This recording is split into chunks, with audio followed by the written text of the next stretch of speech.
This is the SNAP 2013 tutorial. I'm putting this into several different parts. So when you first run the program, you'll see this. And in this tutorial, I'll discuss the project tab. This is what you see when you first come up. And this is what you will see if you've already registered your email and have a key. If I change the email here, then if you type in an email that hasn't been registered, it will allow you to register for a free 30-day trial.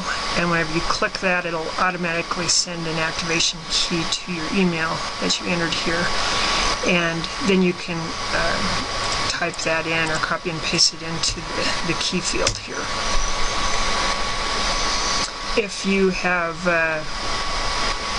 if you run the program from the same computer, it will remember what your email and key and all that is, so you don't have to type it in every time. But if you want to run this on a different computer, or your IP address changes or something like that happens, then when you enter in your email, it won't remember your key, so you'll have to type it in. And if you forget, you can always click email key and it will send the key to that to the email address that you enter in here. And it also allows you to purchase a key.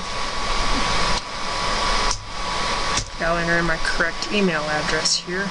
So it looks up my licenses. I'm not currently running the program, so it's 0 of 1 licenses. But it allows you to, if you purchase more than one license, then you can run the program from several different computers at the same time. And this also tells you when your licenses expire, and it also tells you the current version you're running and what the latest version is. And if they're not the same, it allows you to, it shows an update key here that allows you to click this and go to the web page and download the most current version.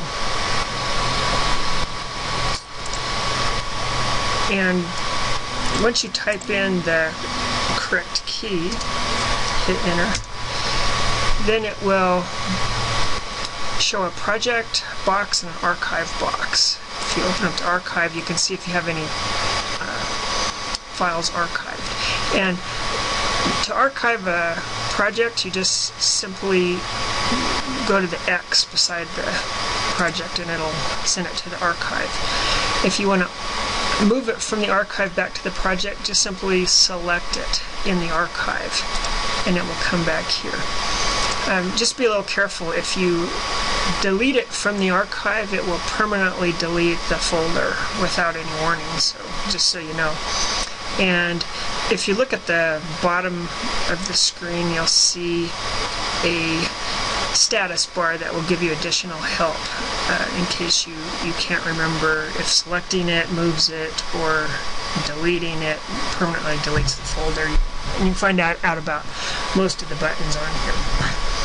And we can simply click on a button to select a project, or we can create a new project by typing in a new value. I can type in example 4, and then it will create a new project, which will just be blank, and then I can go over here and I have a settings tab will appear in the project. And this allows me to change the units to US if I like, and it will change it for the entire project, so that's why it's in the project settings tab. And then I can type in a project description such as name, date, like I can say this is example 4, and then I just hit enter, or I can click on another thing, another entry to enter it. I can enter the date here. And they're just strings, so they don't have any particular format. And then all of this data will be displayed on the header page of each page of the report. And let's see, now I can go back to select. Maybe I'll show you a few other things. Is if you want to change to another project, you just simply click on it. If you want to copy a project, you have to load it and then type in a new name. and then it will make a copy of that project. If you want to start from a new fresh copy, you'll have to close the program, run it again, and then type in a new name, and then it will do that. And anyway, this pretty much concludes the tutorial for the project tab.